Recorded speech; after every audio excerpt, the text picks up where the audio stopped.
the office, and Ethan could only stare at her. That creamy skin, that curtain of red hair skimming her face. Shock ripped through him like rifle fire. You're... He shook himself slightly and tried again. I mean, you look like... Your ex-wife, she finished. I know. That's the point. He swallowed hard and peered closer, and the truth assembled itself as the surprise ebbed away.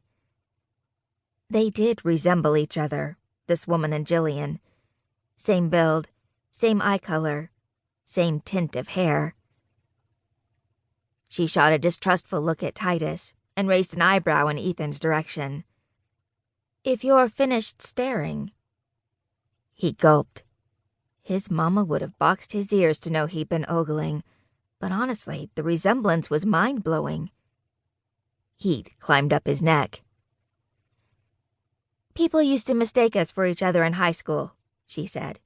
Sullivan's going to make the same error, and that's how I'll catch him, without your interference. My interference? She ignored him, turning to Masters.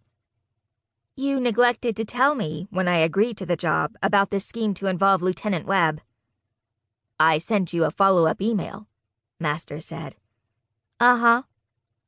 She folded her arms across her body. Anything else you failed to mention, Colonel? Ethan tore his gaze away and locked eyes with Masters. This wasn't part of the plan I heard either. Yes, it was.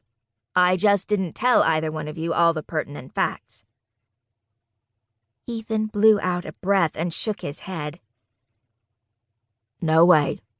Working with Jillian would be bad enough, but at least she's a Marine, not a civilian, and she knows how to protect herself.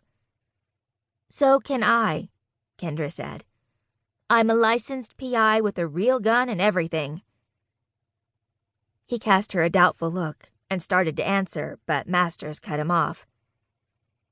You will pretend to be newly reconciled husband and wife. No one will believe that, Ethan said. Yes, they will. I've already started the gossip wheels turning here and at Canyon that the two of you are an item. Posted an old picture of you two on a few key military networking sites. Ethan gaped. You? And when Sullivan comes for Kendra, thinking she is my daughter, you will catch him before any harm comes to Jillian. And what about the harm that might come to her? Ethan snapped, jerking a thumb in the civilian's direction. Kendra glared at him.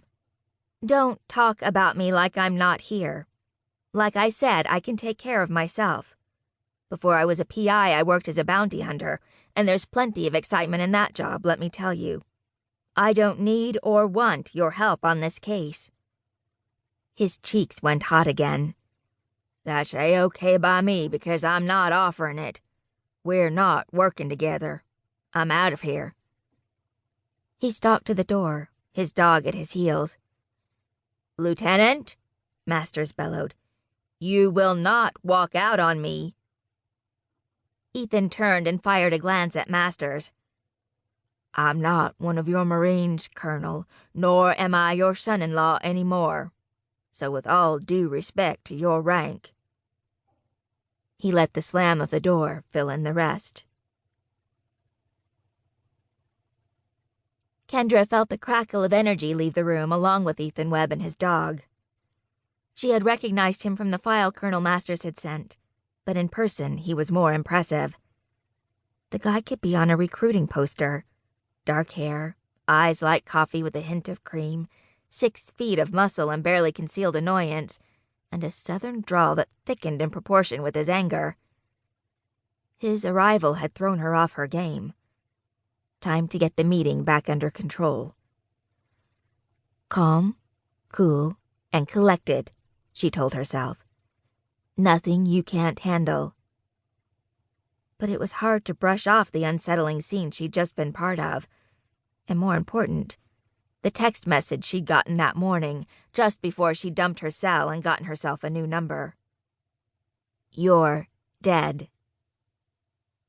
No further explanation needed.